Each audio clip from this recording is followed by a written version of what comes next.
पता चला मैं ऐसे ही बोल रहा हूँ और नहीं करते हैं। जल्दी जल्दी बताइए। पैरेललोग्राम के डायगोनल्स बाइसेक्ट करते हैं या नहीं करते हैं?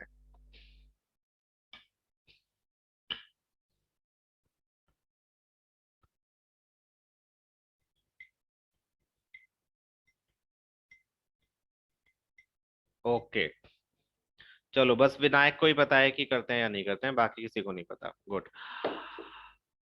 तो इसी का हम यूज करेंगे। कैसे यूज करेंगे?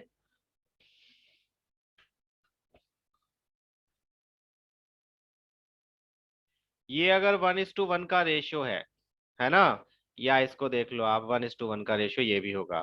तो हम अगर डी और बी को, ये डी और बी एक लाइन है जिसके कोऑर्डिनेट्स आपको दिए हुए हैं 3, 5 एंड 4y, और इसका मिड पॉइंट है पी। तो क्या आप पी के कोऑर्डिनेट्स फाइंड आउट कर सकते हो 1:1 का रेशियो यूज करके? मिड पॉइंट जिसको आप बोलते हो, जो मैंने आपको बताया था, x1 + x2/2 and y1 + y2/2 से। कर सकते हो? ठीक है, कर सकते हो। सिमिलरली क्या आप AC का मिड पॉइंट फाइंड आउट कर सकते हो? AC का भी मिड पॉइंट क्या है? P ही है, और 1:1 का रेशियो ही है, लेकिन इसका कोऑर्डिनेट्स डिफरेंट है। 1 2 है एंड x6 है। इसका मिड पॉइंट फाइंड आउट कर सकते हो सेम फॉर्मूला से? कर सकते हो, करेक्ट।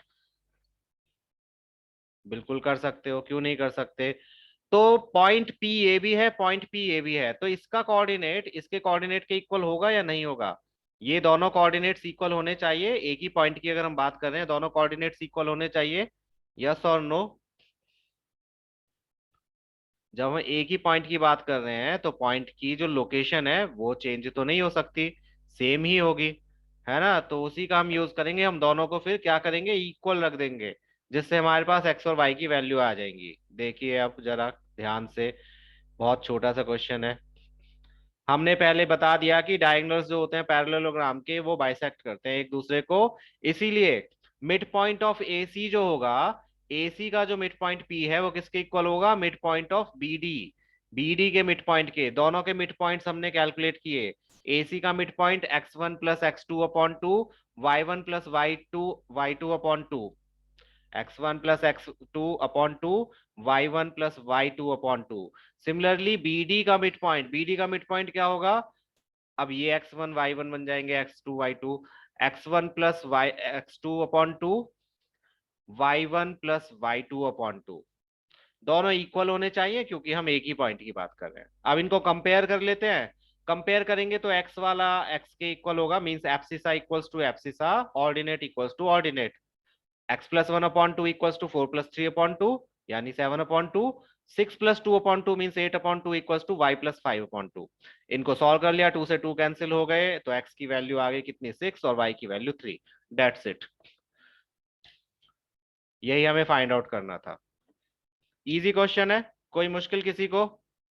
अगर प्रॉपर्टी नहीं पता है तो फिर प्रॉब्लम होगी, प्रॉपर्टी पता है, दिमाग थोड़ा सा भी लगा लिया तो बिल्कुल हो जाएगा।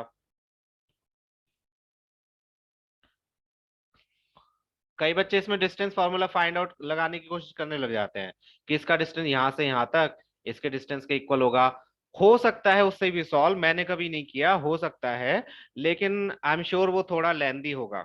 So section formula is easier. यहाँ पर आप देखो, बहुत ही छोटा सा सॉल्यूशन है। आप बाकी किसी सॉल्यूशन से करना चाहोगे तो आई एम श्योर इससे छोटा तो नहीं होगा वो। 7/2 कैसे आया? 4+3 कितना होता है विनायक? क्वेश्चन पे भी ध्यान दो, ये 4+3 कितना होता है? 8 होता है।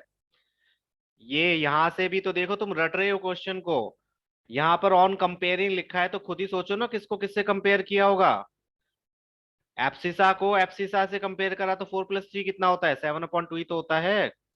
4+3/2 7/2 ही होगा या कुछ और होगा? सिमिलरली 6+2 ऑर्डिनेट ऑर्डिनेट के इक्वल है, तो 6+2 8/2 किसके इक्वल होगा? i +5/2 के। अभी भी तुम लोगों को कैलकुलेशन ही पूछने की आदत है। मिड पॉइंट अगर कुछ और कोई और प्रॉपर्टी लगा सकती है आप वो भी ले सकते हो अक्षत, ऐसा जरूरी नहीं है मिड पॉइंट ही लो। मिड पॉइंट तो मैंने इसलिए लिया क्योंकि मुझे सबसे अच्छी प्रॉपर्टी वही दिख रही थी जिससे मैं इसको सॉल्व कर सकता हूँ। अगेन जैसा कि मैंने बताया, आप मिड पॉइंट ना लेके कुछ और ले लो। यहाँ पर तो मिड पॉइंट ही है पी, क्योंकि डायगोनल क्या करते हैं, बाइसेक्ट करते हैं, यहाँ पे हमने लिखा हुआ है। डायगोनल जो होते हैं पैरेललोग्राम के वो बाइसेक्ट ही तो करते हैं, तो मिड पॉइंट ही तो होता है, या कुछ और होता है। अगर ये पैरेललोग्राम नहीं दिया होता, सिर्फ क्वाड्रिलेटरल दिया होता, तो हम ये मिड पॉइंट नहीं यूज कर सकते थे, क्योंकि क्वाड्रिलेटरल के डायगोनल्स बाइसेक्ट करें जरूरी नहीं होता है, वो कुछ भी कर सकते हैं।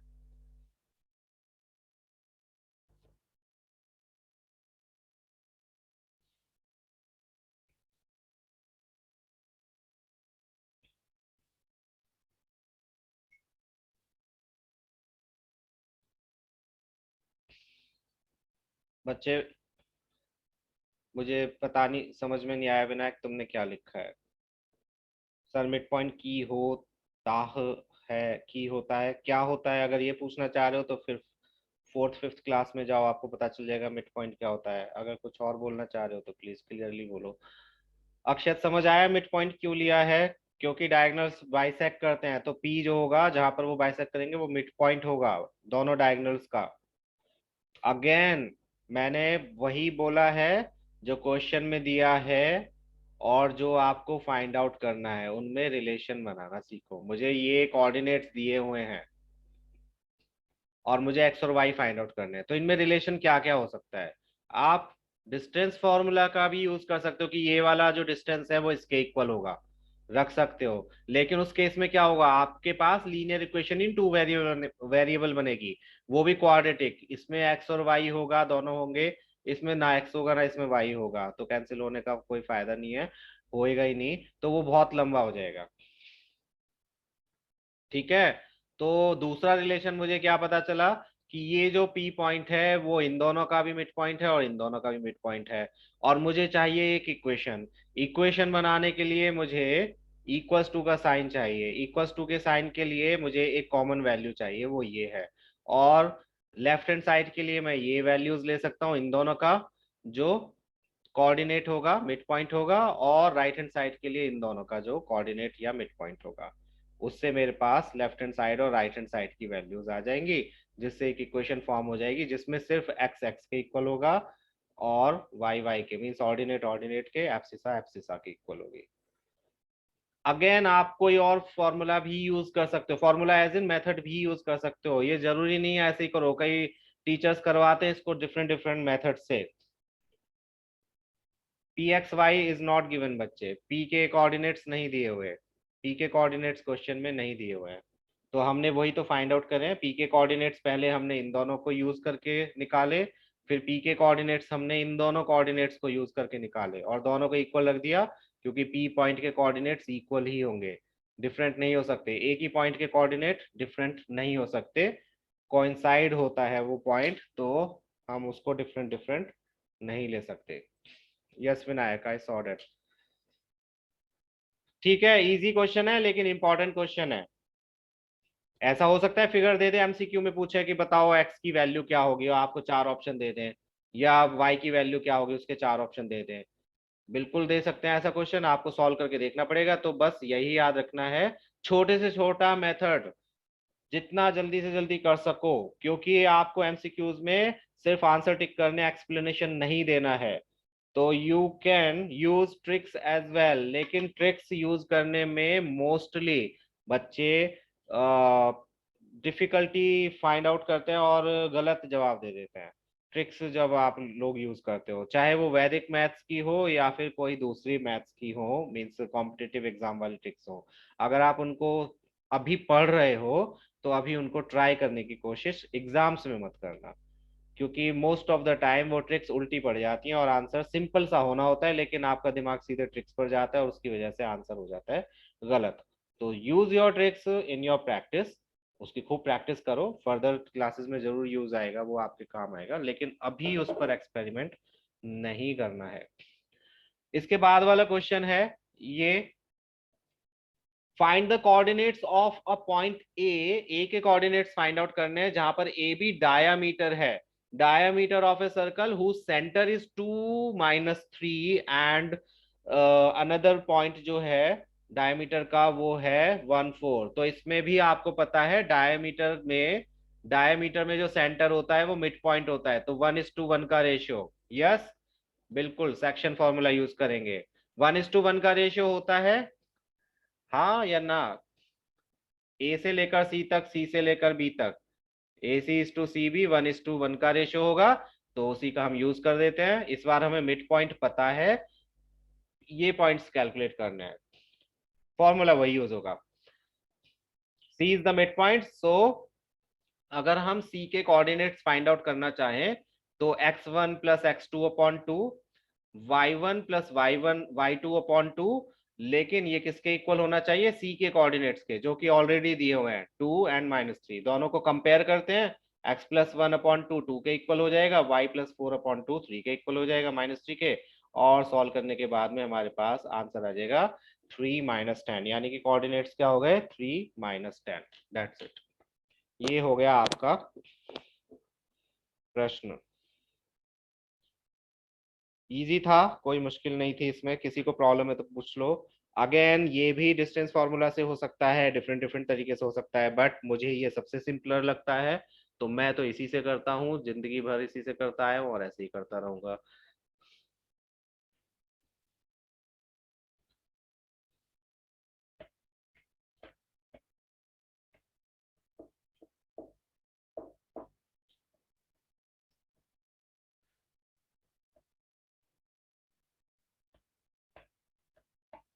चलिए, तो नेक्स्ट क्वेश्चन पे मूव करते हैं। नेक्स्ट क्वेश्चन आपका होमवर्क होगा प्रोबेबली। नहीं, इसमें आपको ये दिया हुआ है, देखो क्वेश्चन में ये फिगर नहीं आएगी, उसमें बोला है एपी, ए और बी दो पॉइंट्स हैं जिनको ज्वाइन कर रही है लाइन ए बी, और बीच में कोई पॉइंट पी है, सच डेट एपी इज, इसमें गड़बड़ क्या करते हैं, 3:7 का रेशियो ले लेते हैं। 3:7 का रेशियो नहीं है यहाँ पर, जो गिवन है वो किस किस का रेशियो है? एपी एंड ए बी का रेशियो दिया हुआ है 3:7। हमें एपी और ए बी का रेशियो नहीं चाहिए, हमें किसका चाहिए? सेक्शन फॉर्मूला के लिए एपी एंड पीबी का रेशियो, एपी एंड पीबी का रेशियो। तो हम इस एपी एंड एबी को किस में कन्वर्ट करेंगे? एपी एंड पीबी में। एपी इसमें ऑलरेडी है, इस एबी को हम हटा के स्प्लिट करके एपी बनाने की, पीबी बनाने की कोशिश करेंगे, जिससे हमारे पास ये रेशियो आ जाए, जो कि क्लियरली दिख रहा है 3:4 होगा। स्टिल आपको ऐसे भी पता चल सकता है, देखो अगर आपको ये बोला गया है A B and AP, AP जो है वो 3 है, उसका मतलब 3 पार्ट है, और ए बी कितना है? 7 पार्ट्स हैं। तो 7 में से 3 गया तो पीबी कितना बचेगा? पीबी ऑब्वियसली 4 ही बचेगा। यस, 3:4। तो हम पहले इसको लेकिन सॉल्व करके, हमें इसमें लॉजिक नहीं बताना है, हमें सॉल्व करके दिखाना पड़ेगा कि 3:4 क्यों आया। तो आप सिंपली लिख दोगे AP is equal to 3/7 of AP है, यानी कि 7 उधर चला गया तो 7 AP इक्वल टू 3 AB हो गया। ये एपी नहीं है, ए बी है। ठीक है, ये 7 को हम इधर ट्रांसपोज करके ले आए, तो ये हो गया 7 AP equals to 3 AB। A B को हम स्प्लिट कर लेते हैं, ए बी को स्प्लिट करोगे, ए बी को हम लिख सकते हैं AP प्लस पीबी, और फिर 3 की मल्टीप्लाई करी तो 3 AP हो जाएगा, इसको हम लेफ्ट हैंड साइड में ले गए, माइनस प्लस किया, और उससे हमारे पास AP इज टू पीबी आ गया कितना? 3:4। That's it. अब आपके पास रेशियो है, आपके पास कोऑर्डिनेट्स भी, आप फाइंड आउट कर सकते हो पी की वैल्यू। फॉर्मूला लगाया हमने, सेक्शन फॉर्मूला, mx2, m क्या है यहाँ पर? 3 है, x2 क्या है? 2 है, प्लस n x1, n क्या है? 4 है, और x1 क्या है? -2 है, ओवर m+n 3+4। ऐसे ही my2 plus ny1 over m+n, दोनों को सॉल्व किया और हमारे पास आ गए कोऑर्डिनेट्स पी के। बस, प्लीज डेसिमल में कभी भी कन्वर्ट करने की कोशिश मत करना, चाहे ऐसे ही क्यों ना आ रहा हो। 5/2, आप सोचो 2.5 लिख देते हैं, नहीं, कोऑर्डिनेट्स आप फ्रैक्शन में ही छोड़ के आओगे। ठीक है, कोऑर्डिनेट्स को डेसिमल में कन्वर्ट नहीं करना है। कर दोगे तो गलत नहीं होगा, लेकिन एक हर चीज का एक स्टैंडर्ड होता है, हम कोऑर्डिनेट्स को डेसिमल में नहीं लिखते हैं। अगर ग्राफ नहीं बनाना है तो, ग्राफ बनाना होता है तो करना पड़ता है, क्योंकि ग्राफ में आप फ्रैक्शंस को नहीं, डेसिमल्स को ही रिप्रेजेंट करते हो। तो इजी था क्वेश्चन, कोई मुश्किल किसी को?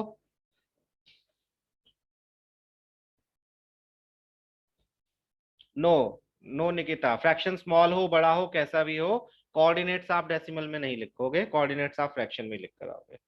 ठीक है, स्कूल वाले एग्जाम होते हैं तो आप उसमें लिख देना। नो, ऐसा कुछ नहीं होता है, बिल्कुल भी नहीं होता है ऐसा।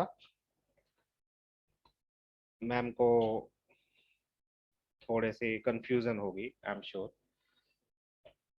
कोई मार्क्स नहीं कटेंगे, आप फ्रैक्शन में छोड़ के आओगे कोई मार्क्स, आप 5/2 लिख के आओ, 2.5 लिख के आओ, दोनों सेम ही बात है। आप 2.5 लिखाओगे तो मार्क्स कट जाएंगे, मैं ऐसा नहीं कह रहा हूँ, ये भी सही है। लेकिन 5/2 लिखोगे उससे मार्क्स कट जाएंगे, ये बिल्कुल गलत बात है, ऐसा नहीं होगा। कोऑर्डिनेट्स में आप फ्रैक्शन में कोऑर्डिनेट्स लिख सकते हो। That's why I am asking you कि आप ऐसे ही लिख के आओ, बिकॉज डेसिमल में कन्वर्ट करने में आपके आंसर गलत होने के चांसेस हो सकते हैं। जब आप डेसिमल में कन्वर्ट करोगे थोड़ा बहुत पॉइंट इधर उधर हो गया तो गलत हो जाएगा। बेटर है कि ऐसे ही छोड़ दो, खुद से कर लेंगे। इनफैक्ट एरिया के जो क्वेश्चंस होते हैं उसमें भी 3:4 बच्चे कहाँ दिया हुआ है, क्वेश्चन में नहीं दिया हुआ ना। मिड पॉइंट प्रॉपर्टी से 3:4 क्लियर नहीं है। पहली बात तो ये मिड पॉइंट नहीं है, मिड पॉइंट होता तो 3:3 का रेशियो होता। दूसरी बात, 3:4 का रेशियो क्वेश्चन में गिवन नहीं है, तो हमें दिखाना पड़ेगा कि 3:4 आया कहाँ से। यहाँ तो क्या दिया हुआ है, 3:7 दिया है। क्लियर है, लेकिन हमें सॉल्व करके दिखाना पड़ेगा। जिसको वॉइस क्लियर नहीं है प्लीज अपना नेटवर्क चेक कर लो एक बार।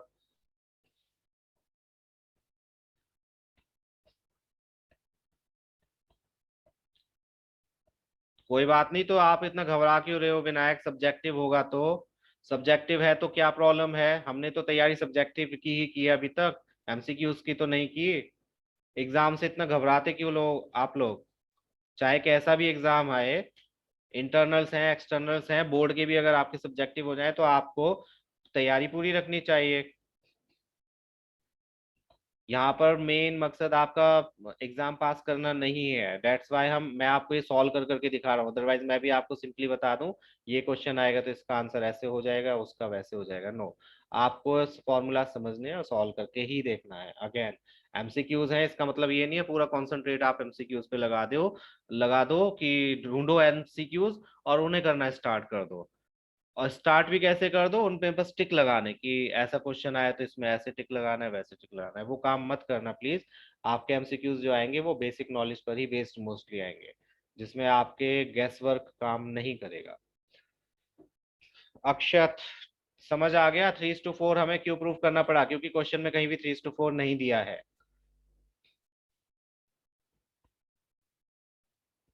कई टीचर्स कहते हैं कि अरे ये तो साफ सी बात है, ये अगर 7 है तो ये तो 4 होगा ही होगा।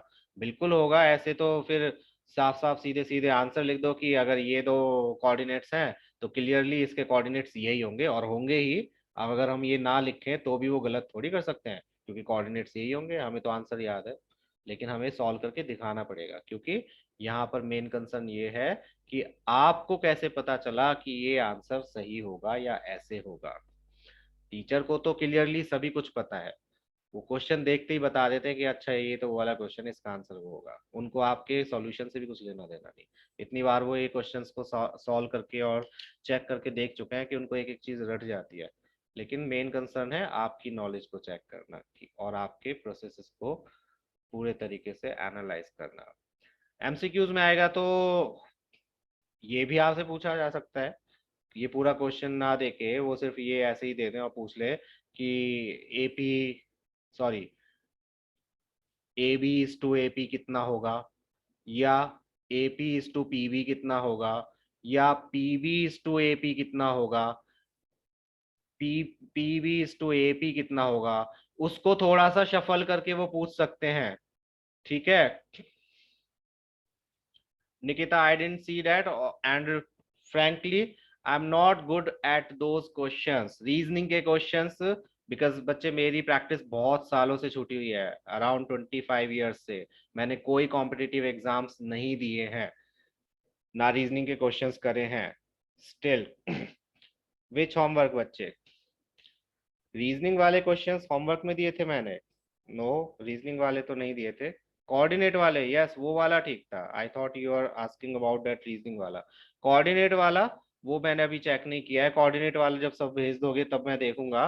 गमले वाला जो था वो आई होप बाकी सबने भी किया हो, वो एमसीक्यू में जरूर आएगा, देख लेना। अगर आप लोगों ने मिस किया उसको, जिसने अभी तक नहीं भेजा है, तो वो आपका लॉस होगा। वो बिल्कुल जरूर आएगा एमसीक्यूज में, उस ऐसा क्वेश्चन केस स्टडीज में। केस स्टडीज में यही क्वेश्चंस होते हैं। ये केस स्टडी ही होती है, इसी को कहते हैं केस स्टडी। केस स्टडी में कोई ऐसा आपसे एमसीए के क्वेश्चंस नहीं पूछे जाएंगे, इंजीनियरिंग के केस स्टडी में यही क्वेश्चंस होते हैं।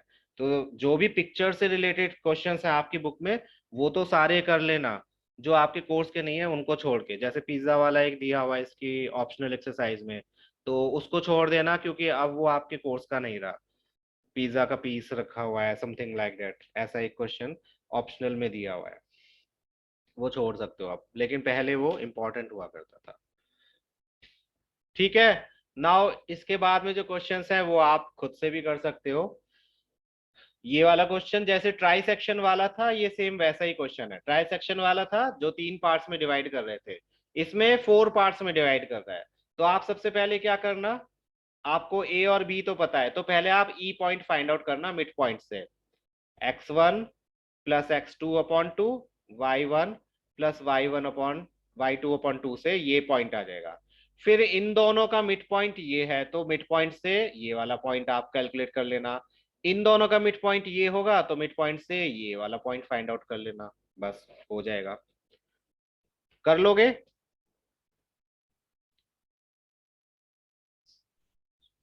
यस और नो? ट्राई सेक्शन वाले जैसा ही है। आप कैसे भी करो, 1:1:1:1 का रेशियो है ये। आप चाहे तो ई का कोऑर्डिनेट पहले फाइंड आउट करो मिड पॉइंट का यूज करके, फिर ई का आ जाएगा तो ये मिड पॉइंट होगा इन दोनों का, इसको फाइंड आउट करो। ये मिड पॉइंट होगा इन दोनों का, तो इसको फाइंड आउट करो, आपके पास आ जाएंगे सारे coordinates. Coordinates centroid of triangle के क्वेश्चंस करने हैं। सेंट्रोइड ऑफ ट्रायंगल के मैं बाद में बताऊंगा। मैंने बोला था कि इसमें कुछ ऐसे क्वेश्चंस हैं जो शायद आपके कोर्स में अब ना हो, सेंट्रोइड के पहले आ जाते थे। अगर सेंट्रोइड का क्वेश्चन होगा तो मैं आपको जरूर बता दूंगा, बुक में नहीं है तो चांसेस आर कि वो आपके कोर्स में अब नहीं होगा। स्टिल मैं बता दूंगा अगेन, लेकिन चेक करने के बाद में, फालतू में नहीं।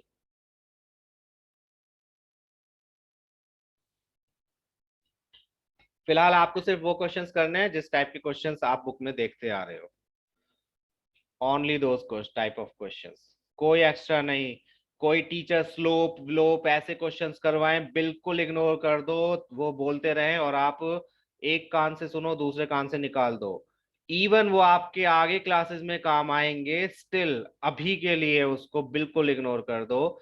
क्योंकि आगे क्लासेस में वो पूरे चैप्टर्स आपको बिल्कुल स्टार्टिंग से ही पढ़ाए जाएंगे, पूरे टॉपिक स्टार्टिंग से ही पढ़ाए जाएंगे। तो अभी से आधी अधूरी नॉलेज, जैसे कि कई टीचर्स ने 9th क्लास में बच्चों को ट्रिग्नोमेट्रिक फंक्शंस साइन कॉस बता दिए थे, बेचारे बच्चों को ये तो पता नहीं कि साइन कॉस होता क्या है। कैलकुलेशन करनी आ गई कि हाँ साइन में ये करना होता है, कॉस में वो करना होता है, but they had no idea कि होता क्या है। उसकी वजह से क्या होता है, जब आप उस टॉपिक को स्कूल में प्रॉपरली उस क्लास में करना स्टार्ट करते हो जिस क्लास में वो होता है, तब आप कंफ्यूज हो जाते हो कि उस टीचर ने तो ऐसे बताया था, यहाँ पे कुछ और बता रहे हैं। डिफरेंट होता है, बिल्कुल होता है। क्योंकि जब कोई आपको शॉर्टकट से बताता है तो आपको पूरी थ्योरी नहीं बताते, तो आप में कंफ्यूजन हो जाता है। So do not try any such thing जो आपकी एनसीईआरटी से मैचअप नहीं करती है। अभी के लिए यही समझ लो कि एनसीईआरटी में अगर उस टाइप के क्वेश्चंस है तो बिल्कुल कर लो, उसका कॉम्बिनेशन है तो भी कर सकते हो। लेकिन कोई भी ऐसी टर्म है जो आपने एनसीईआरटी में अभी तक पढ़ी नहीं है या मैंने आपको बताई नहीं है, जस्ट इग्नोर दैट। ये वाला क्वेश्चन भी आप कर सकते हो, बहुत इजी क्वेश्चन है, इसमें सेक्शन फॉर्मूला यूज नहीं होगा। आपको एरिया ऑफ रोम्बस कैलकुलेट करना है। What is the area of rhombus, बताइए। एरिया ऑफ रोम्बस क्या होता है? एरिया ऑफ रोम्बस किसको क्या होता है, फॉर्मूला क्या होता है? Formula of area of rhombus. Book में ही दिया हुआ है वैसे तो, हिंट में। अगर बुक है तो उसमें देख सकते हो, इसी क्वेश्चन के नीचे दिया हुआ है। क्योंकि उन्हें पता है आप 8th क्लास का 8th में भूल आए होगे, आपको याद भी नहीं होगा। What is P and Q बच्चे? Ojas, what is P and Q? Sum of diagonals होता है बच्चे, सलोनी, या प्रोडक्ट ऑफ डायगोनल्स?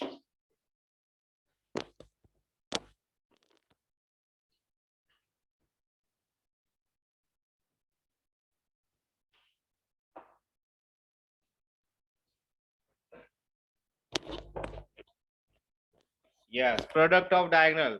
तो देखो, तुम्हें हाफ चाहिए प्रोडक्ट ऑफ डायगोनल, यानी कि बीडी की लेंथ चाहिए एंड एसी की लेंथ चाहिए। लेंथ के लिए आप क्या कैलकुलेट करोगे? लेंथ कैसे निकलेगी? डीबी की लेंथ कैसे निकलेगी और एसी की लेंथ कैसे निकलेगी? हमें इन दोनों का डिस्टेंस फाइंड आउट करना है लेंथ के लिए। तो क्या यूज करोगे आप? सेक्शन फॉर्मूला या कोई और फॉर्मूला लेंथ फाइंड आउट करने के लिए? दो कोऑर्डिनेट्स के बीच का डिस्टेंस फाइंड आउट करने के लिए हम क्या यूज करते हैं? भूल गए? Yes, distance formula. कोई और फॉर्मूला क्या होता है विनायक, पढ़ा नहीं है? Distance formula, yes.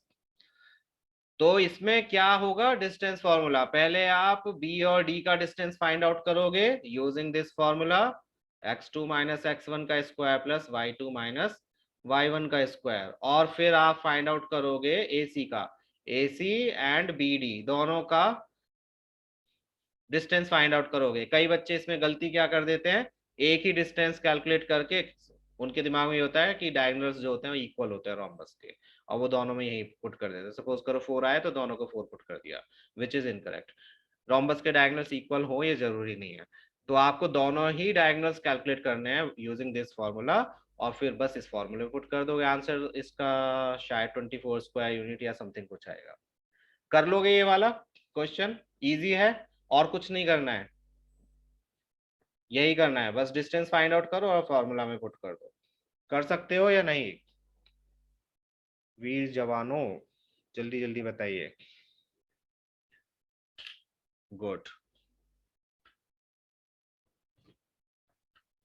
तो फिर ये हो गया चैप्टर फिनिश फिलहाल के लिए, इसमें और कुछ नहीं बचा है। तो जो आपको क्वेश्चंस मैंने होमवर्क के लिए दिए हैं ये आप कर लेना, बहुत इजी क्वेश्चंस हैं, कर जरूर लेना। और इसके एग्जाम्पल्स भी देख लेना प्लीज एक बार। एग्जाम्पल्स हालांकि इतने मुश्किल नहीं है, ऐसे ही हैं। और इसके बाद वाली एक्सरसाइज को बिल्कुल भी नहीं देखना है, ना इसके बाद वाले फॉर्मूला को देखना है। वो फॉर्मूला आपके कोर्स में अब नहीं है तो भूल जाओ उसे, पहले हुआ करता था अब नहीं।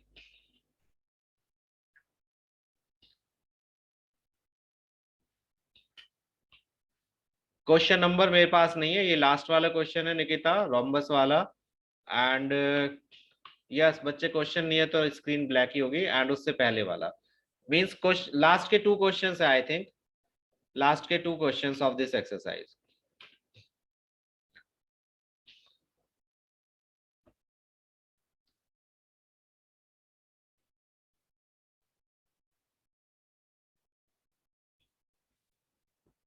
गुड। चलो मैं एक सेकंड वो खोलता हूँ आपकी सिमिलर ट्रायंगल्स वाली शीट।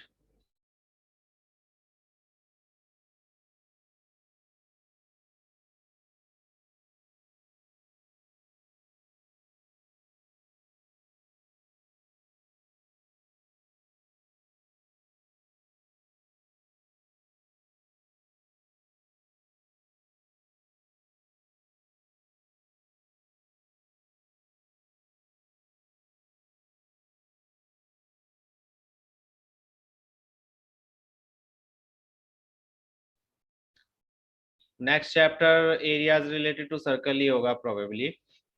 पहले मैं वही करवाऊंगा क्योंकि वो थोड़ा डिफरेंट है। प्रोबेबिलिटी वाला तो आप लोग 9th से 7th से करते आ रहे हो, तो उसका काफी हद तक आपको आइडिया है, तो उसमें ज्यादा टाइम नहीं लगेगा। सो हम पहले एरियाज रिलेटेड टू सर्कल्स करेंगे, वो थोड़ा लेंथी भी है। सो ये क्वेश्चंस थे आपके जो आपको दिए गए थे। ये वाला प्रश्न जो था इसमें प्लीज ये याद रखना, सिमिलर ट्रायंगल्स में जो बीपीटी होती है वो साइड्स के फ्रैक्शंस में लगती है, थर्ड साइड में नहीं लगती है। इस केस में आपका आंसर जो होना चाहिए था, ये दो ट्रायंगल सिमिलर होंगे। क्यों होंगे? ये वाला एंगल इसके इक्वल है और ये कॉमन है। तो triangle A D E was similar to triangle A B C. तो इनकी साइड्स का रेशियो भी इक्वल होगा। अलग अलग बना लेते हैं, ये ए बी सी है। अब एक बात बताओ, ए डी तो 3 है, ए बी कितनी है? ए बी की लेंथ कितनी है? What is the length of A B? 5 centimetre, correct. कुछ बच्चों ने क्या करा, 3/2 इक्वल्स टू 4/x लिख दिया। क्यों भाई? क्या 2 इस साइड, इस पूरे ट्रायंगल की साइड है? बिल्कुल भी नहीं है, तो आपने 3 क्यों लिखा?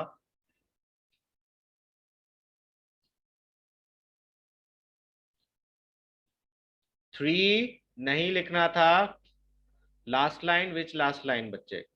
मैंने आपसे सिर्फ ये पूछा कि ये दो ट्रायंगल सिमिलर हैं, तो इसमें ए डी कितना है?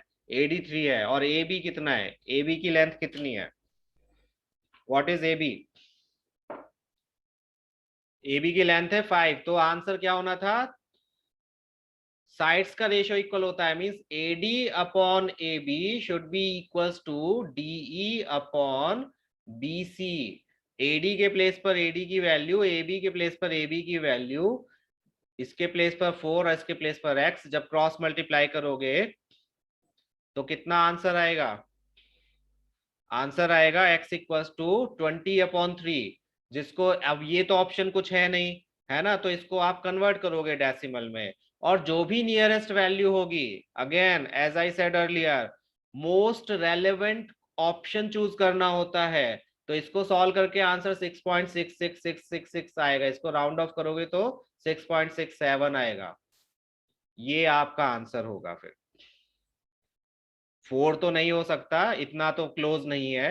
ये 2 के भी इतना क्लोज नहीं है, ये 3 के भी इतना क्लोज नहीं है। सबसे ज्यादा क्लोज ये किसके है? 6.7 के।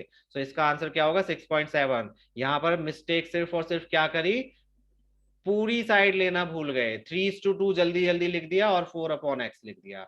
नो, आपको पूरी साइड लिखनी होती है। ट्रायंगल्स की दोनों फुल फुल साइड लेनी है। इसकी आप 3 ले रहे हो तो ए बी की पूरी लेंथ लोगे, ना कि ये फ्रैक्शन। ये किसी ट्रायंगल का पार्ट नहीं है, ये किसी ट्रायंगल की साइड नहीं है। ट्रायंगल की साइड क्या है? या तो ए बी है या ए डी है। क्लियर? इसमें कुछ मिस्टेक्स बच्चों ने की थी, और जिसने गैस वर्क किया था उसको भी बता रहा हूं। सही है?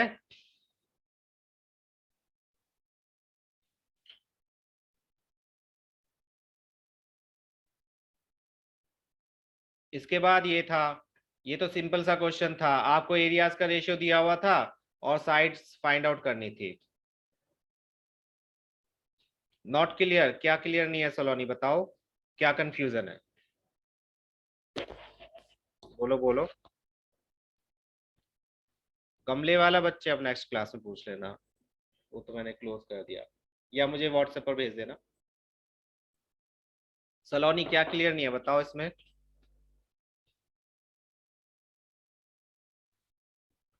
आप इसमें बीपीटी का यूज नहीं कर सकते। अगेन, अगर आप ये सोच रहे हो कि बीपीटी का यूज, बीपीटी के हिसाब से 3/2 4/x के इक्वल होना चाहिए, बिल्कुल भी नहीं। बीपीटी के हिसाब से सिर्फ ये दो फ्रैक्शंस इक्वल होते हैं, ये वाला इक्वल नहीं होता है। एडी अपॉन ए बी, बिल्कुल बच्चे, AD upon A B is correct equals to A E upon E C. आपने ये लिखा ए सी, सॉरी, ठीक है। लेकिन आपके पास ए ई और ए सी तो थे नहीं, फिर आपने कैसे सॉल्व किया? जब आपके पास ए ई और ए सी की वैल्यू ही नहीं है तो कैसे सॉल्व कर दिया?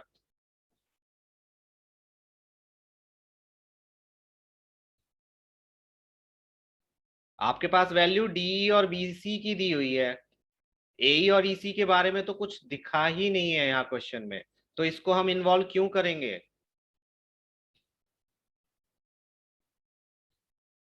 एई 3 सेंटीमीटर कहाँ लिखा है बच्चे? एई 3 सेंटीमीटर क्वेश्चन में कहीं भी नहीं लिखा है। एई 3 सेंटीमीटर कहाँ है? एई 3 सेंटीमीटर बताओ।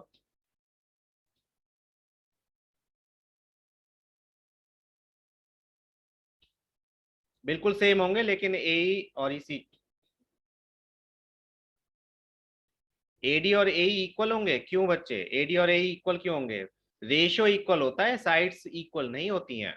Again, ratio equal, not side.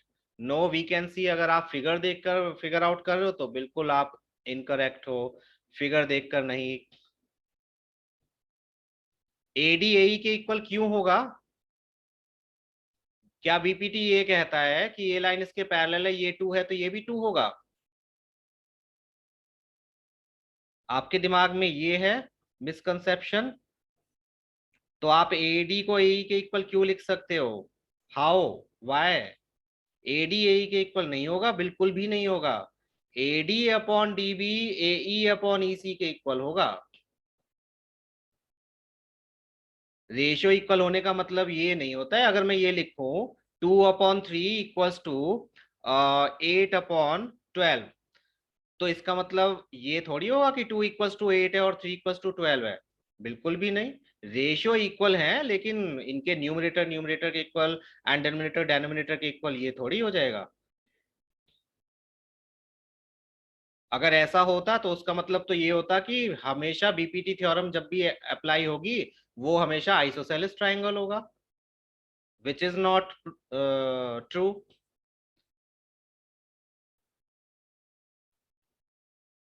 आप एडी को ए के इक्वल नहीं लिख सकते, बिल्कुल भी नहीं। क्वेश्चन में ना तो ऐसा कुछ दिया है, ना ही कोई थ्योरम ऐसा कहती है, ना ही कोई प्रॉपर्टी ऐसा कहती है। आप रेशियो इक्वल रख सकते हो, या आप ये कर सकते हो AD upon D A B equals to A E upon A C, बिल्कुल लिख सकते हो। लेकिन ए ई और ए सी के बारे में तो कुछ दिया नहीं है। आपको जो दिया है आप उसको देखो ना। आपको जो दिया ही नहीं है आप उसको क्यों देख रहे हो? मैंने यही बोला है ना बार बार आपको, कि गिवन वैल्यूज को फाइंड आउट करने वाली वैल्यूज से रिलेट करो। जो दिया ही नहीं है उसे क्यों खामोखा आप इन्वॉल्व कर रहे हो? आपको एडी और डीबी दिया है, आपको डीई और बीसी दिया है, तो इन दोनों में बीपीटी तो अप्लाई हो नहीं सकती, सिंपल सी बात है। तो बचा क्या? आपको पैरेलल लाइन दी है लेकिन बीपीटी अप्लाई नहीं करनी है, तो बचा क्या? सिमिलरिटी बची, कि ये एंगल इसके इक्वल होगा, ये वाला एंगल कॉमन है, तो दोनों ट्राइंगल्स के साइड्स का रेशियो इक्वल होगा। दोनों ट्राइंगल्स की साइड क्या है? इसकी साइड एडी है और बड़े वाले ट्राइंगल की साइड ए बी है। ये इक्वल होने चाहिए इसकी साइड डीई एंड बड़े वाले ट्राइंगल की side B C, which is x. AD के प्लेस पर एडी की वैल्यू रखो, ए बी के प्लेस पर A B which is 5 not 2, and DE के प्लेस पर DE which is 4, and x के प्लेस पर एक्स। क्रॉस मल्टीप्लाई करो and you will get your answer. Please clear कर लो कॉन्सेप्ट को। आई एम ग्लैड कि आपने क्लियर किया, और आई होप आपको समझ भी आ गया हो, क्योंकि आगे फिर ये ऐसे क्वेश्चन आप गलत नहीं करोगे। ठीक है? अगर आपको ये वाली साइड्स दी हैं तो समझ जाओ आपको बीपीटी तो यूज नहीं करनी है। ऐसा होता है जब भी हम किसी ट्रायंगल में पैरेलल साइड देखते हैं, लाइन देखते हैं, तो हमारे दिमाग में सीधे स्ट्राइक करते हैं कि हम इसको थेल्स थ्योरम या फिर बीपीटी से सॉल्व करेंगे। नहीं, ऐसा नहीं है। अगर आपको ये वाली साइड्स दी हैं तब आप कर सकते हो यूज, लेकिन ये साइड दी है तो उसमें बीपीटी काम नहीं करेगी। उसमें क्या काम करेगी? सिमिलैरिटी। और सिमिलैरिटी में आपको बड़ी बड़ी साइड्स भी लेनी है। ठीक है? क्लियर रखना है इस चीज को। चलो, नेक्स्ट वाला क्वेश्चन ये था जिसमें आपको सिंपल सिंपल क्या करना था। ये तो बुक जैसा ही क्वेश्चन था, जिसमें area of ABC upon area of P Q R equal होना था किसके? इसका पी क्यू है तो इसका ए बी होगा, है ना, इसके स्क्वायर के। एबीसी के प्लेस पर आपने रखा 2.25, 225 रख देता हूँ क्योंकि डेसिमल से डेसिमल हो जाएगा कैंसिल। पी क्यू की वैल्यू दी हुई है कितनी? 0.5। कंफ्यूजन किस बारे में बच्चे? पूछो, कंफ्यूजन दूर करो। ये हो जाएगा 15/25 into 0.5 equals to A B, और सॉल्व करोगे तो उससे आपके पास आंसर आ जाएगा। कितना आ जाएगा? 5×5 = 25। क्या कंफ्यूजन हो रहा है बच्चे? पूछो।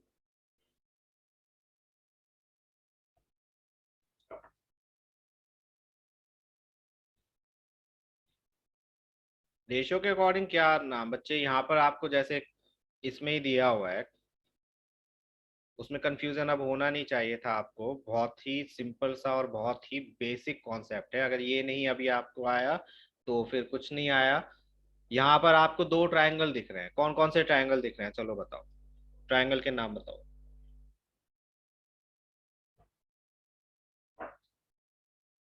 इस फिगर में आपको दो ट्रायंगल्स दिख रहे हैं, कौन कौन से? एक है एडीई और एक है एबीसी। बिल्कुल ठीक है।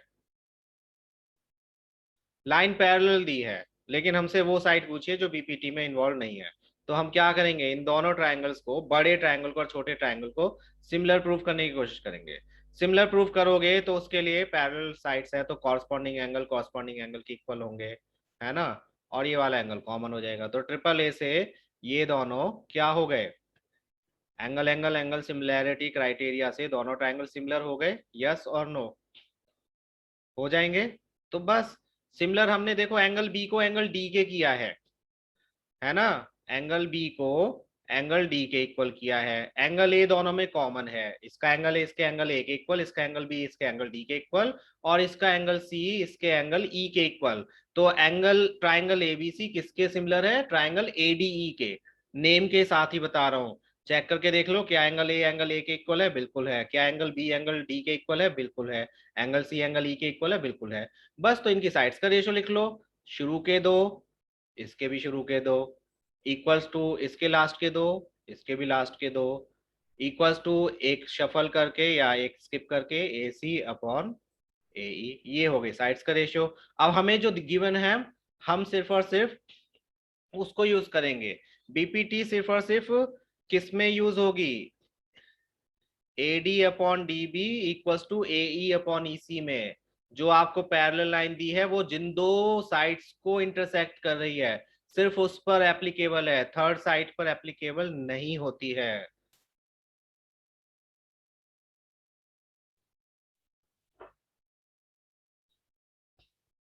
फिगर में भी बीपीटी सिर्फ इन दो फ्रैक्शंस में काम आएगी, ठीक है। ये वाली साइड्स का लेना देना नहीं होगा। बीपीटी में आप सिमिलरिटी को तो देखोगे ही नहीं। बीपीटी में आप सिर्फ देखोगे ये लाइन पैरेलल है, बिल्कुल है, तो आप लिख सकते हो A D upon D B equals to A upon E C. बस, तो यही है बीपीटी।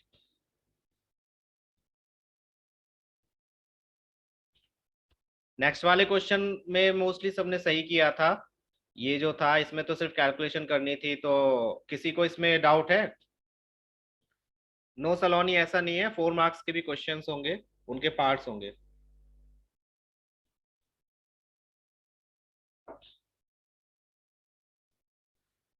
अगेन बच्चे, अभी नहीं बता सकता, गमला वाला you will have to send on WhatsApp अपने सॉल्यूशन के साथ में, मैं तभी देखकर बता पाऊंगा। यस, टेस्ट में भी। कौन से टेस्ट में बच्चे? इन विच टेस्ट? ये वाला जो मैंने दिया था, इसमें तो 1 और 2 मार्क्स के क्वेश्चंस थे। यस, वो तो मैंने अपने हिसाब से दे दिए थे। अगेन, हर क्वेश्चन को आप एक पॉइंट ही कंसीडर करके चला करो। एक क्वेश्चन इक्वल्स टू एक पॉइंट। मैंने 2 पॉइंट्स दे रखे थे, but 1 question equals to 1 point. मैं पॉइंट के हिसाब से देखता हूँ, सही है तो सही है, गलत है तो गलत है। उससे आपको थोड़ा आइडिया हो जाता है कि हाँ, हमारे एक्चुअल में इतने मार्क्स हैं। स्टेप्स के मार्क्स तो है ही नहीं, है ना, तो पॉइंट से ही पता चल जाता है। These are not marks, points हैं ये एक तरह से। इससे नेक्स्ट वाला जो था, 5:7 का रेशियो है, तो एरिया का क्या होगा रेशियो, बताओ। ये तो सभी को पता है, जल्दी ले बताओ। कॉरस्पॉन्डिंग साइड्स का रेशियो 5:7 है, तो एरिया ऑफ ट्राइंगल्स का ratio, not ration, what is ratio, क्या होगा? 25:49। बिल्कुल सही, ठीक बात है। इसमें बता दो ऐसे ही, एंगल क्यू एंगल 50 और 70 है, तो एंगल एक्स किसके इक्वल होगा?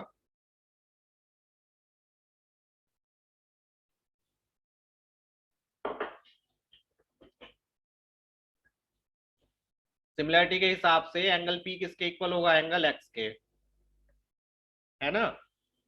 और एंगल क्यू इक्वल होगा एंगल वाई के, एंड एंगल आर इक्वल होगा एंगल जेड के। तो हमें एक्स की फाइंड आउट करने के लिए वैल्यू क्या करना पड़ेगा, एंगल सम प्रॉपर्टी का यूज करना पड़ेगा। क्यू एंड आर 50 एंड 70 के हैं, तो थर्ड एंगल कितने का होगा, एंगल पी कितने का होगा? एंगल पी होगा 160 डिग्री का, यस 60 डिग्री का, और एंगल पी किसके इक्वल है, एंगल एक्स के। तो एंगल एक्स की वैल्यू क्या आ जाएगी, 60 डिग्री, यस। इजी था ये तो क्वेश्चन, या इसमें भी किसी को प्रॉब्लम हुई?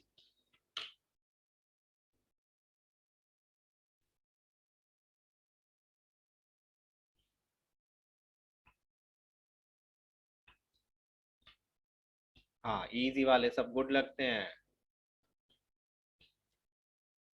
ये वाला क्वेश्चन, इसमें आपको ये दिया हुआ है, देखो पहले हम एलिमिनेट करते हैं उन ऑप्शंस को जो हो ही नहीं सकते। देखो इसमें साइड्स का साफ साफ बोला है, साइड्स इक्वल तो नहीं है। साइड्स इक्वल हैं या नहीं है, बताओ तुम्हें, क्या दोनों ट्राइंगल की साइड्स इक्वल हैं? A B 3 times of DE है, तो क्या साइड्स इक्वल हैं? नहीं है। साइड्स इक्वल नहीं है तो कॉन्ग्रुएंट तो हो ही नहीं सकते, यस और नो? अगर साइड्स इक्वल नहीं है तो कॉन्ग्रुएंट नहीं हो सकते, है ना? सिमिलर की बात नहीं कर रहे, कॉन्ग्रुएंट हो सकते हैं या नहीं हो सकते? बिल्कुल नहीं हो सकते। अगर साइड्स इक्वल नहीं है, कॉन्ग्रुएंट का तो मतलब ही होता है इक्वल होना। अगर ये है तो कॉन्ग्रुएंट नहीं होंगे, तो पहले कॉन्ग्रुएंट वालों को हटा दो। ये भी नाइदर कॉन्ग्रुएंट नोर सिमिलर, इसको नहीं, जो कॉन्ग्रुएंट है जिसमें वो वाला हटा दो। कॉन्ग्रुएंट वाला ये हटा दिया, एंड कॉन्ग्रुएंट ये हटा दिया, ठीक है। साइड्स का रेशियो है और आपको एंगल्स इक्वल दिए हुए हैं, तो सिमिलर होंगे बट कॉन्ग्रुएंट नहीं होंगे, दिस वन। अब बताओ क्या सिमिलर होंगे? सिमिलर क्यों होंगे जरा बताओ। ये मैंने करेक्ट तो कर दिया क्योंकि सी ऑप्शन बताया गया मेरे को, बट क्यों होंगे सिमिलर? रीजन बता सकते हो? साइड से नहीं पता चल सकता है, इसमें एक ही साइड का रेशियो दिया है तो उससे नहीं, बिल्कुल भी नहीं। साइड से कैसे पता चल जाएगा बच्चे? तुम्हें साइड्स का रेशियो दिया ही नहीं है कि तीनों साइड्स का रेशियो इक्वल है। आपको सिर्फ ये बोला है कि इनकी एक एक साइड का रेशियो ये है 1:3:1। तो हमें क्या पता कि ये बाकी दो साइड्स के रेशियो के भी इक्वल है? No, not even S A S. जब साइड्स का रेशियो इक्वल पता ही नहीं है तो आप एस को इंक्लूड ही क्यों कर रहे हो? साइड एस एस के लिए आपको कम से कम दो साइड्स का रेशियो पता होना चाहिए। यहाँ पे हमें सिर्फ एक ही साइड का रेशियो है पता, तो हमें नहीं पता। Yes, two angles are equal, तो ये ए सिमिलैरिटी क्राइटेरिया से सिमिलर है। साइड के हिसाब से हम इसमें कोई इंफॉर्मेशन नहीं बता सकते। अगर आपको सिर्फ साइड दी होती तो आप ये लिखते कि नॉट कैन नॉट से, क्योंकि एक ही साइड के रेशियो से हमें नहीं पता चलता कि वो सिमिलर हैं या नहीं है। आपको दो साइड्स और एक एंगल या तीनों साइड्स का रेशियो पता होना चाहिए, ठीक है। तो इस केस में ये ए से सिमिलर है, सिमिलर तो है, लेकिन इससे पता चला ये सिर्फ किस लिए दिया हुआ था, ये बताने के लिए कि ये कॉन्ग्रुएंट नहीं है। एक साइड, एक ट्राइंगल की साइड दूसरे ट्राइंगल की साइड से बहुत बड़ी है, 3 टाइम्स बड़ी है। तो इससे हमें सिर्फ क्या पता चला कि ये कॉन्ग्रुएंट नहीं है। सिमिलरिटी का इससे कुछ लेना देना नहीं है, हमें नहीं पता चलेगा कि ये सिमिलर है या नहीं है। लेकिन सिमिलर किससे पता चला? इन दो एंगल से, कि ये दो एंगल्स इक्वल हैं तो यस सिमिलर तो हैं, लेकिन कॉन्ग्रुएंट नहीं है। So that would be your correct option, ठीक है। बहुत सोच समझ के आंसर देने हैं, ये छोटी छोटी चीजों से ही आपके आंसर्स गलत हो जाएंगे। इसके बाद में था ये वाला ट्रायंगल क्वेश्चन। इसमें आपको क्या करना था, सिंपल बीपीटी आप अलाउ कर सकते हो इसमें। इसमें तो प्रूफ करके नहीं दिखाना कि बीपीटी हम कैसे लगाएंगे, लेकिन आपको पता है ये एंगल अगर इसके इक्वल है तो ये लाइन इसके पैरेलल होगी, और पैरेलल है तो हम बीपीटी का यूज कर सकते हैं, ठीक है। यस, सो ई सी या सीई की वैल्यू आ जाएगी 3 × 3/2, दैट गिव्स अस 4.5। इसमें आप बीपीटी का यूज कर सकते हो। क्वेश्चन में पैरेलल लाइन नहीं दिया है, लेकिन यहाँ पर एंगल्स इक्वल दिए हुए हैं, this angle is equal to this angle. इसका मतलब क्या हुआ, कॉरस्पॉन्डिंग एंगल्स इक्वल है, और कॉरस्पॉन्डिंग एंगल्स इक्वल होते हैं तो लाइंस पैरेलल होती हैं, और लाइंस पैरेलल होती हैं तो ये वाला रेशियो इस वाले रेशियो के इक्वल होगा, करेक्ट। प्लीज क्लियर रहो बीपीटी और सिमिलैरिटी में, कहां पर बीपीटी लगनी है कहां पर सिमिलैरिटी लगनी है। ये वाला क्वेश्चन था, इसमें बताओ कौन सा ऑप्शन चूज किया था आपने?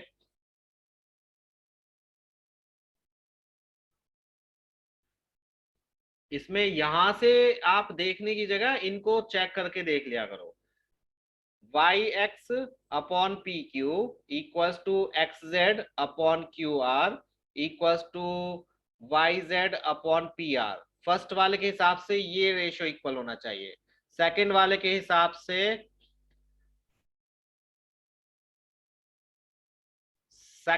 हिसाब से X Y upon R Q equals to Y Z upon Q P equals to X Z upon R P. ये इक्वल होना चाहिए।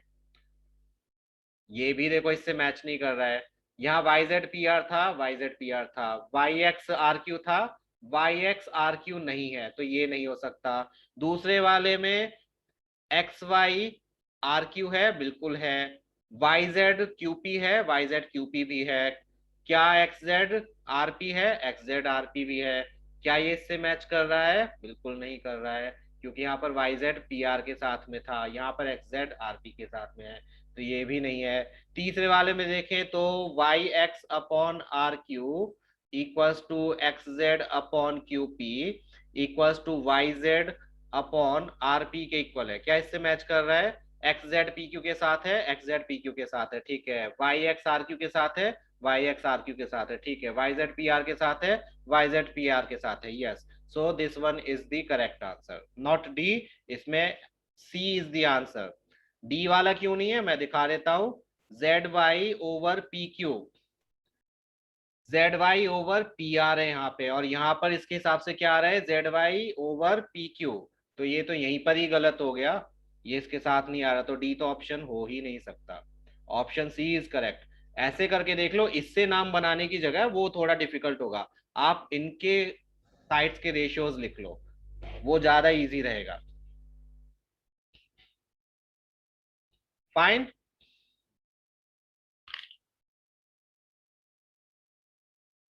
उसके बाद में ये था। इसमें आपको क्या करना है, अगर ये थ्योरेटिकल आ जाए, देखो बीपीटी मैंने आपको बोला था कभी भी पैरेललोग्राम या क्वाड्रिलेटरल में काम नहीं करती है, तो इसको आप दो ट्राइंगल्स में कन्वर्ट करोगे, उसके बाद ही सॉल्व करोगे। इस तरह से दो ट्राइंगल्स में आप कन्वर्ट कर लो, और बाय कन्वर्स ऑफ बीपीटी या एमपीटी ये वाली लाइन इसके पैरेलल है तो इन दोनों का रेशियो इक्वल होगा, और ये वाली लाइन इसके पैरेलल है तो इन दोनों का रेशियो इक्वल होगा। अल्टीमेटली रेशियो इक्वल ही लिखने हैं, लेकिन इस तरह से लिखने हैं। इसको आप एक्स कंसीडर कर लो, ए ई को, तो ये वाली साइड क्या हो जाएगी? 9 - x हो जाएगी। तो इसका मतलब आपको क्या लिखना है? 2/4 इक्वल्स टू 1:2, 1:2 एंड 1:2, यानी कि x/9 - x।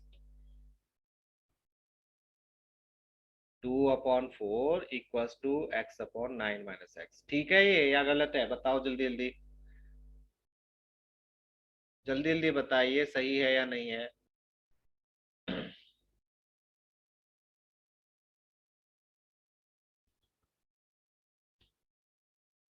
सो ये आंसर होगा 3।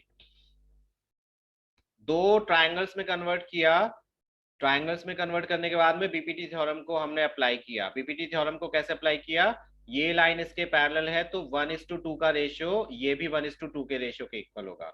मींस ये अगर पॉइंट ओ है तो बी ओ अपॉन ओ ई भी 1:2 होगा। और इस वाले ट्राइंगल में ये वाली साइड इसके इक्वल है, सॉरी पैरेलल है, तो बी ओ अपॉन ओ ई किसके इक्वल होना चाहिए? ए ई अपॉन ई डी के। बस वैल्यूज पुट करो और you will get your answer. BO upon O कितना था? 1:2 था। ए की वैल्यू क्या है? ए की वैल्यू हमने एक्स कंसीडर की, और ईडी की वैल्यू क्या है? 9 - x है। क्रॉस मल्टीप्लाई करा और आपका आंसर आ गया। बाकी क्वेश्चन नेक्स्ट क्लास में थोड़े से डिस्कस करूंगा, और इंट्रोडक्शन दूंगा आपको एरियाज रिलेटेड टू सर्कल्स का। प्लीज टेस्ट के लिए तैयार है ना, कोऑर्डिनेट ज्योमेट्री का।